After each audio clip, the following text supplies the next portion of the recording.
Halo Bapak Ibu, saudara-saudari sekalian, lovers and haters. Salam cerdas Indonesiaku. Jumpa lagi kita pada kesempatan kali ini. Bagi Anda yang belum subscribe channel saya, silakan subscribe channel saya, tekan loncengnya agar Anda dapat notifikasi setiap kali saya mengupload video-video saya. Oke, pada kesempatan kali ini saya akan membahas suatu kejadian atau fenomena lah gitu ya, yang menarik di dunia kuliner ya. Ternyata diam-diam kopi kenangan berhasil menyalip Starbucks dalam hal jumlah outlet. Bahkan katanya diduga valuasi dari kopi kenangan ini di Indonesia ya, bukan di dunia ya. Saya pernah baca satu artikel yang menyatakan valuasi kopi kenangan mengalahkan Starbucks. Kalau untuk dunia belum lah ya. Tapi kalau Indonesia saya curiga mungkin sudah. Saya belum periksa sih karena saya belum dapat datanya mengenai valuasi Starbucks Indonesia ya, yang dimiliki oleh grup Gajah Tunggal. Tapi kita lihat dulu deh di sini ya. Nih, saya punya datanya ini dari websitenya Starbucks Indonesia sendiri nih ya. Anda bisa cek juga. Nah, di sini dikatakan, ini menarik ini datanya. Dikatakan bahwa Starbucks Cafe Indonesia dibuka pertama kali di Plaza Indonesia 17 Mei tahun 2002. 20 tahun yang lalu. Catat ya, 20 tahun yang lalu sudah hadir di Indonesia. Waduh, saya masih muda tuh berarti ya. Oke lah. Nah, cuman ini menariknya ya informasinya. Ini kan baru saya buka, tetapi ini sepertinya datanya belum diupdate. Tapi ya, bukan salah saya. Ini kan websitenya resmi Starbucks Indonesia.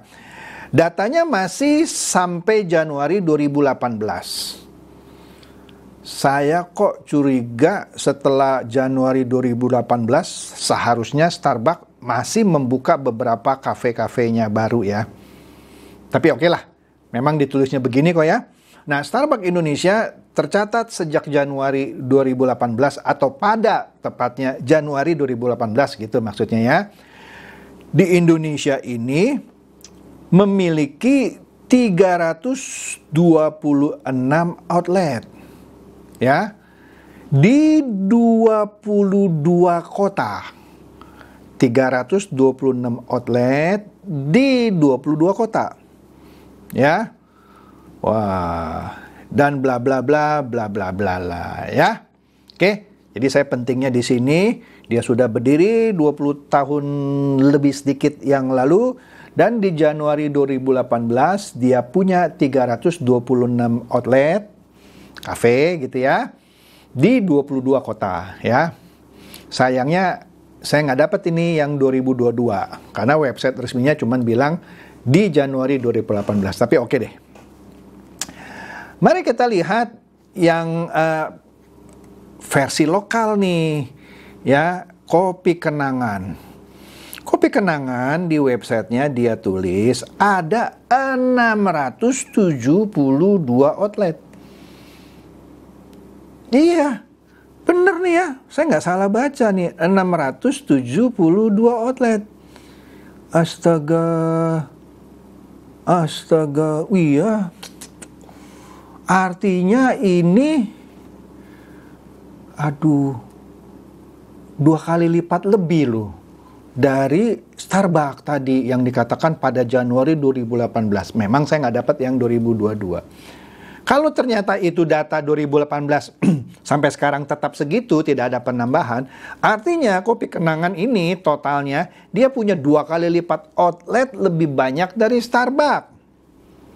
Ini lokal loh, Starbucks kan internasional, memang franchise lah di Indonesia, ya. Dan di 45 kota.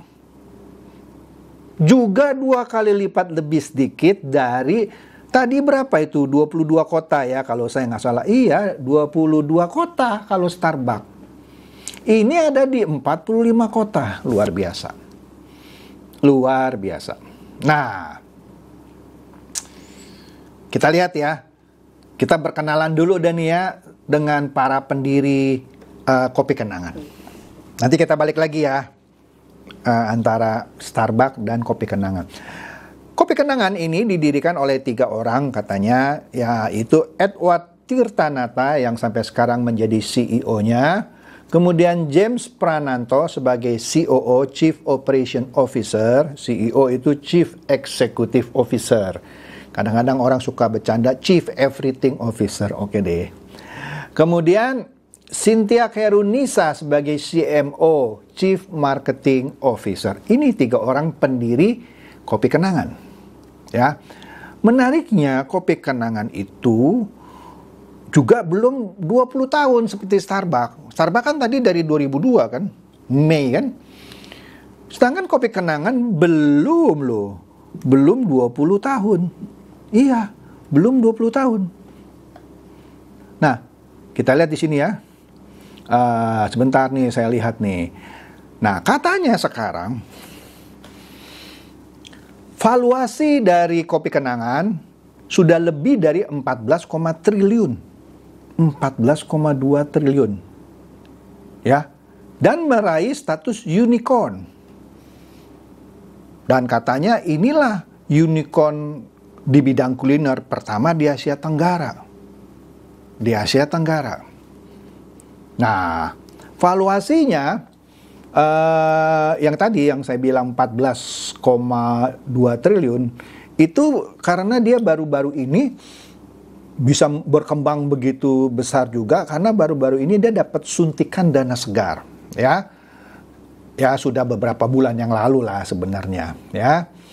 Sebesar 96 juta dolar atau sekitar 1,3 triliun di pendanaan seri C tahap pertama. Sehingga membuat brand Kopi Kenangan ini telah menjandang status unicorn. Ya. Iya. Saya bilang tadi, belum terlalu lama didirikan. Baru di awal ya sekitar 2017 lah. Berapa tuh? Baru 5 tahun. 5 tahun. Sudah punya 600 lebih outlet. Starbucks yang Indonesia ya, yang 20 tahun baru 300 lebih. Di 22 kota ini 2 kali lipat kotanya, 40 berapa tadi, ya kan? Ini baru 5 tahun yang didirikan oleh 3 orang ini, ya. Nah, menariknya, mereka mendapatkan investor ini dari pendanaan seri C ini, ya, ternyata dari luar negeri loh. Mereka dilirik oleh investor-investor besar dari luar negeri. Nah, investor ini dipimpin oleh sebuah grup namanya Tyborn Capital Management, ya. Dan investor-investor lain yang ikutan cemplungin dananya ini, ya, seperti Horizon Ventures, Kunfun, Big Capital, dan Falcon Edge Capital. Wah, ini dari luar semua, gitu ya. Nah, dikatakan para investor ini mau cemplungin dana dia yang baru-baru ini ya, yang baru berapa bulan yang lalu. Sebelumnya kan sudah ada juga sih ya. Bahkan ada artis lah katanya dulu pernah ada dari luar negeri juga cemplungin dana di Kopi Kenangan, ya. Karena dia melihat minat atau permintaan konsumen terhadap produk Kopi Kenangan ini semakin kuat. Maka mereka tertarik untuk menanamkan modal, ya.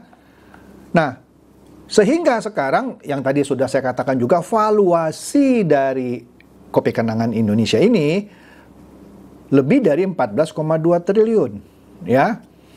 Nah, inilah yang tadi saya katakan perusahaan kuliner F&B lah gitu, food and beverage ya.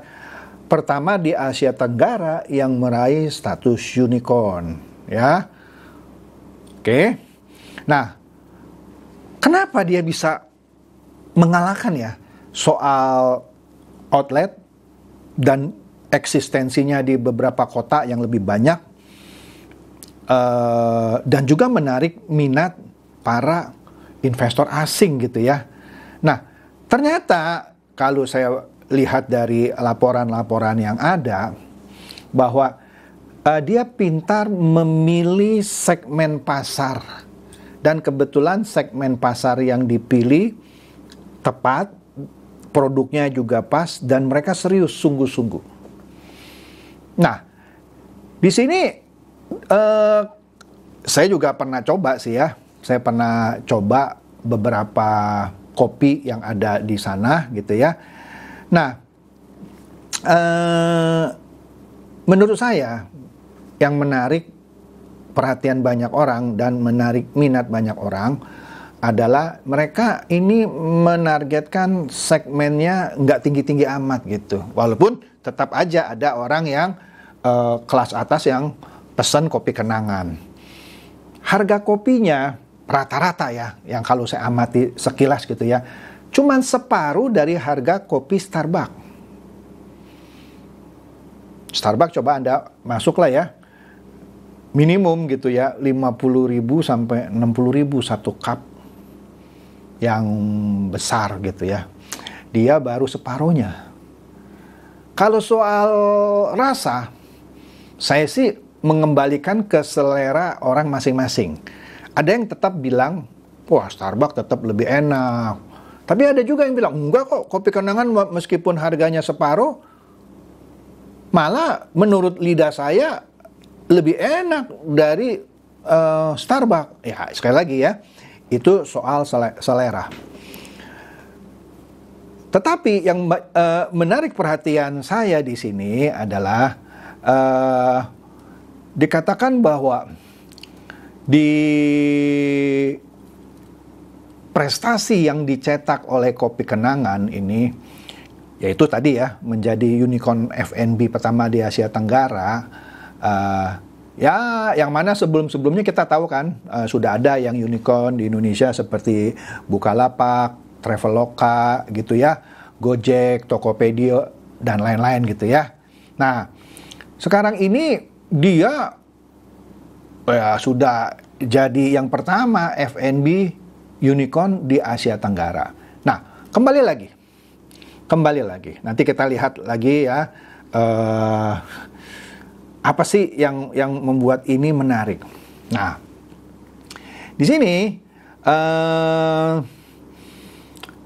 yang menarik nih yang saya perhatikan di sini bahwa dia dalam 5 tahun ke depan, kopi kenangan ya, akan memperluas jangkauannya tidak hanya di Indonesia, mau menjangkau Asia Tenggara, not only in Indonesia ya. Nah, ini target mereka nih dalam 5 tahun ke depan ya. Nah, inilah yang saya bilang pintarnya dia mencari atau mengisi celah pasar ya, celah pasar penikmat kopi ya, dengan harga ya di bawah premium, tapi gelarnya itu di banyak kios. Kiosnya juga gampang ditemukan di jalanan-jalanan. Nah, kalau Starbucks kan dia spesifik gitu ya. Dia nggak akan bisa buka gerai karena dia punya policy kali ya dari sana internasional. Nggak bisa dia buka outlet sembarangan. Saya bukan bilang kopi kenangan buka outlet sembarangan, cuma tempat-tempat yang kecil gitu ya, yang tidak dilirik oleh Starbucks, justru dilirik oleh kopi kenangan. Dan dia buka di situ karena brandnya sudah kuat sekarang, ada aja yang beli gitu ya. Ada aja yang beli. Nah, dia juga punya aplikasi-aplikasi sehingga orang bisa pesan dikirim ke rumah, atau dia pesan, aku mau ambil di gerai yang sebelah sana ya. Oke, ada aplikasinya juga ya. Nah, inilah yang membuat mereka ya dalam waktu ya tadi saya bilang 5 tahunan ya sudah punya 600 lebih gerai, 2 kali lebih besar dari Starbucks Indonesia di 45 kota ya. Dan dia juga survive di zaman pandemi COVID-19 ini ya. Dia bisa beradaptasi dengan baik dengan tantangan yang terus berubah. Malah di beberapa tempat saya lihat di zaman pandemi dia tetap buka outlet baru ya. Nah, disinilah yang dia juga punya target ya penjualan ya Kita nggak usah sampai detail gitulah ya. Tapi dari antara itu semua, yang menarik dari para pencinta kopi, ya, terlepas dari jumlah outlet yang melebihi jumlah outlet Starbucks, tetap ada orang-orang yang, ya kan selera orang boleh beda dong ya. Nah, di sini menurutnya, ya mungkin karena ini fanatiknya Starbucks ya, dia bilang bahwa kopi kenangan masih belum bisa dianggap sebagai saingan kuat dari Starbucks katanya. Ya, saingan kopi kenangan ya itulah kayak yang lain-lain ya, seperti Janji Jiwa, Lain Hati, Kopi Kulo dan sebagainya. Bukan Starbucks dia ininya. Dan kopi kenangan kalau dibanding dengan Starbucks memiliki konsep marketing yang berbeda dan segmen konsumen yang juga berbeda. Katanya, kalau ini saya setuju ini, kopi kenangan menjual minuman kopi, ya betul lah. Kan Starbucks juga jual minuman kopi? Enggak, katanya. Starbucks itu menjual pelayanan. Ada benarnya juga sih ya, saya setuju di sini ya. Kalau kita lihat ke sebagian besar outlet kopi kenangan itu hanyalah berupa counter sederhana yang kebanyakan juga khusus untuk take away gitu ya. Memang beberapa outlet kopi kenangan menyediakan tempat duduk, namun seadanya. Ya memang benar juga sih, saya lihat ya seadanya. Ya, ada sih satu dua yang menawarkan atmosfer yang lebih cozy, yang lebih enak, lebih nyaman gitu ya. Tapi pada umumnya rata-rata cuman menyediakan tempat duduk seadanya. Beda dengan kalau kita ngopi di Starbucks gitu ya. Tempat duduknya nyaman, ada di mall-mall besar gitu ya. Orang duduk di sana bisa sambil untuk meeting, ketemu orang, terus kerja, buka laptop, ada wifi gitu ya. Dia bisa berlama-lama di situ karena tempatnya enak. Maka dari itu saya lebih melihat Starbucks itu tempat orang nyewa tempat buat meeting, kerja sambil nikmati kopi di mall yang asik, cozy gitu ya. Enjoy gitu ya. Maka ya meskipun harganya 2 kali lipat ya kira-kira dari kopi kenangan, tetap saja Starbucks itu rame dikunjungi gitu ya. Nah, jadi ini beda segmen, beda juga konsep marketingnya. Nah, marketingnya segmennya tadi, kalau Starbucks pasti menengah atas dah. Kalau kopi kenangan menurut saya menengah bawah. Oke?